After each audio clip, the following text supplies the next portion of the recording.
Bienvenidos nuevamente a este programa Presente 7.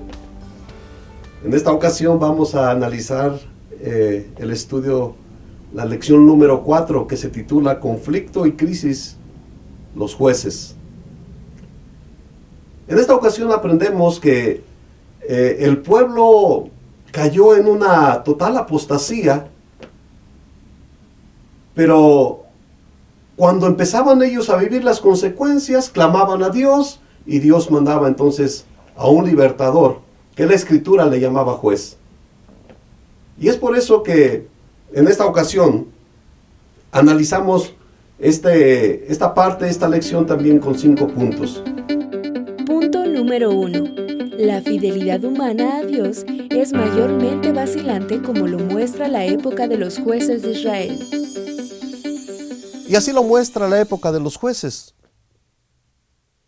En esta época el pueblo estaba completamente depravado, habían caído en una apostasía demasiado grande hacia Dios. Y sin embargo, la Escritura menciona que cuando ellos clamaban a Dios, cuando ellos estaban viviendo las consecuencias de su infidelidad, Dios atendía y mandaba a un libertador, que la Escritura le llamaba juez. ¿Cómo entendemos esto a la luz del gran conflicto? Bueno, la humanidad fue dividida en 2 partes desde el momento de la caída. Una parte que hace caso todavía al enemigo, que sigue diciendo, no moriréis. Y la otra parte que trata de ser fiel a Dios. El mundo está dividido hasta hoy día.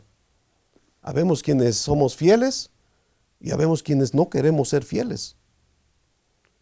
Todavía se manifiesta claramente como esa fidelidad es muy vacilante, porque el ser humano, el grupo que no atiende a Dios, cuando vive las consecuencias, cuando está en un hospital, cuando tiene un accidente, clama a Dios.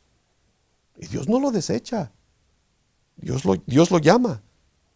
Pero el mundo está y sigue estando dividido en 2 bandos. Punto número 2. Dios usa situaciones de crisis para atraernos a Él, pero no las provoca. Dios usa situaciones de crisis para atraernos a Él, pero Él no las provoca.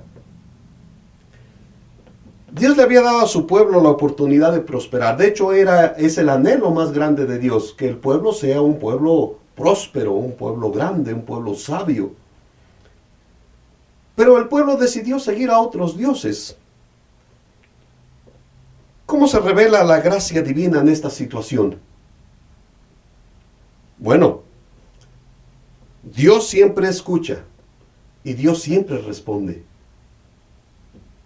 En varias ocasiones, como la Escritura lo menciona, dice Jueces capítulo número 6, versículo 7, que cuando los hijos de Israel clamaron a Jehová a causa de los madianitas que los estaban oprimiendo, entonces dice que Jehová envió a los hijos de Israel a un varón profeta. Dios siempre escuchaba. Dios siempre ha atendido. Dios atiende hoy en la actualidad también nuestros clamores, nuestras preocupaciones. Y tenemos un Dios tan grande y tan poderoso, tan amoroso, que lo seguirá haciendo. Un ser humano, cuando es decepcionado, tiende a decir, ya me cansé, ya, desisto. Pero Dios no es así. Dios siempre va a estar con nosotros, Dios siempre va a estar ayudándonos, pero siempre permitirá también Él que vivamos, que experimentemos nuestras consecuencias. Presente 7 te pregunta, ¿por qué podemos considerar a la crisis o los problemas como una bendición en nuestras vidas? ¿Cómo sé yo que un problema en mi vida personal es una bendición que viene de parte de Dios? En nuestro diario caminar, en nuestro diario vivir, cuando nosotros ponemos nuestra vida en las manos de Cristo Jesús, las cosas que vengan las tenemos que asimilar a como vengan. Tenemos que llorar, sí es cierto, pero en medio de ese llanto nosotros nos humillamos y reconocemos que por sobre todas las cosas existe un Dios. Si estamos pasando por alguna crisis por la pérdida de algún familiar o por la enfermedad de algún familiar, debemos de examinar y poder hacer una retroinspección dentro de nosotros y al final y al cabo reconocer que hay una esperanza y que es una lección que se nos quiere dar para nuestro crecimiento espiritual. Punto número 3. Un reconocimiento de nuestra debilidad humana es fundamental para alcanzar la salvación. Me encanta cómo dice la escritura de Gedeón. En el capítulo número 6 y versículo número 15 dice que Gedeón le respondió: «Ah, Señor mío, ¿con qué salvaré yo a Israel? He aquí que mi familia es pobre en Manasés, y yo el menor de la casa de mi padre». Era probable que él haya sido el menos indicado, pero Dios lo estaba escogiendo a él. Y el que iba a hacer las cosas era Dios, no era Gedeón. Así que Gedeón solamente iba a ser un instrumento de todo lo que Dios quería lograr para su pueblo a través de Gedeón.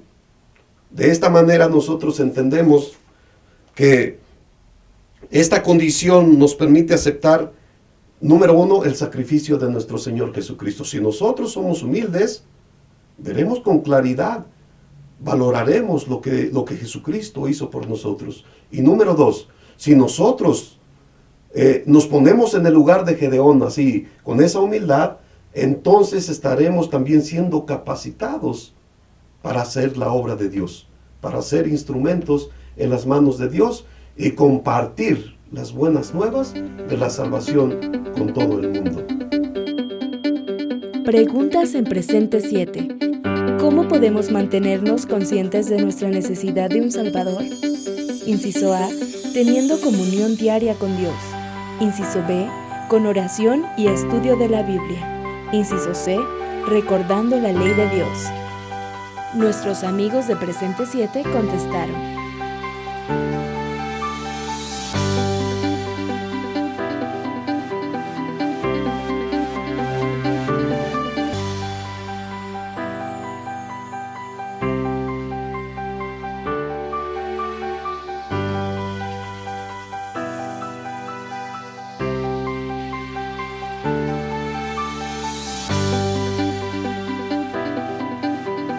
Punto número 4. Dios nos extiende su gracia y nos usa en sus propósitos sin importar nuestro origen, género o edad. Número 4. En el libro de los Jueces aprendemos que Dios nos extiende su gracia y nos usa para sus propósitos sin importar el origen, el género y la edad. En esta ocasión, los varones, los hombres a quienes Dios hasta este momento había usado, se encontraban en una total despreocupación por el pueblo. ¿A quién iba a utilizar el Señor? Y vemos entonces que llama a una mujer llamada Débora. ¿Quién se lo hubiera imaginado? Una mujer cuando los varones no estaban con esa disposición. Pero qué maravilloso es nuestro Dios. Y lo mismo podemos nosotros ver, por ejemplo, de Isaías, que fue llamado también siendo un niño. Vemos en esta misma época a Samuel, era un niño. Y vemos claramente, ¿verdad?, como la gracia de nuestro Señor. Para Dios no hay ningún imposible. Si unos no aceptan, Dios verá a quién. Pero siempre llegará la ayuda cuando el pueblo clama para conseguir la protección de nuestro Padre Celestial. Punto número 5. Aunque la decisión de servir a Dios es personal, nuestra influencia es un poderoso factor en la salvación de quienes nos rodean. Nuestra influencia es un poderoso factor de salvación para quien nos rodea, sea bueno o sea malo. Vemos en el tiempo de los jueces al sacerdote Elí. La Escritura dice que sus hijos eran sacerdotes malvados.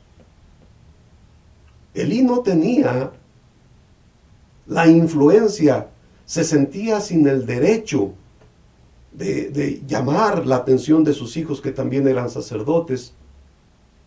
Y sin embargo, los sacerdotes estaban influenciando mal para el pueblo. En contraparte tenemos allí mismo en esa situación a Samuel. Era un niño, dijimos, pero ya estaba siendo utilizado por Dios. Y qué bendición llegó a ser más tarde Samuel para todo el pueblo.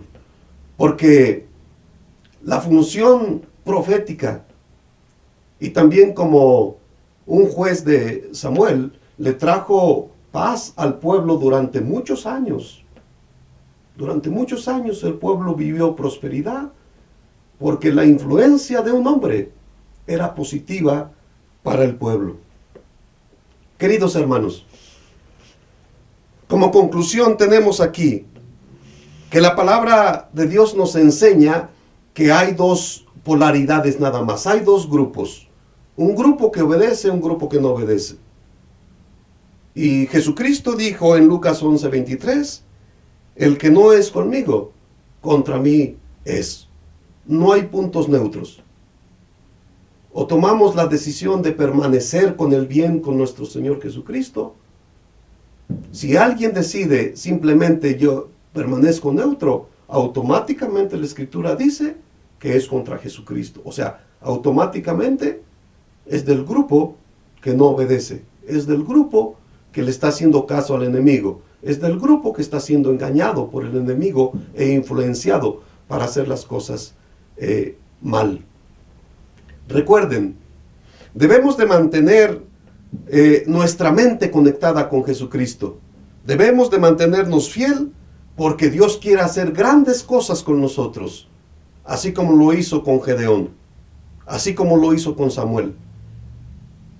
Recuerden, debemos de tener en mente dos cosas grandes, porque Dios quiere hacer cosas grandes contigo. Que el Señor te bendiga, que el Señor te guarde y sigan estudiando y sigan utilizando este programa Presente 7. Que el Señor esté con ustedes.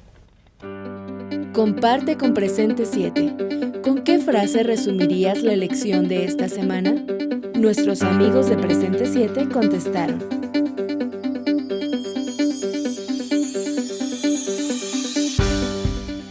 Recuerda mantenerte en contacto con nosotros a través de nuestra página en Facebook Presente 7.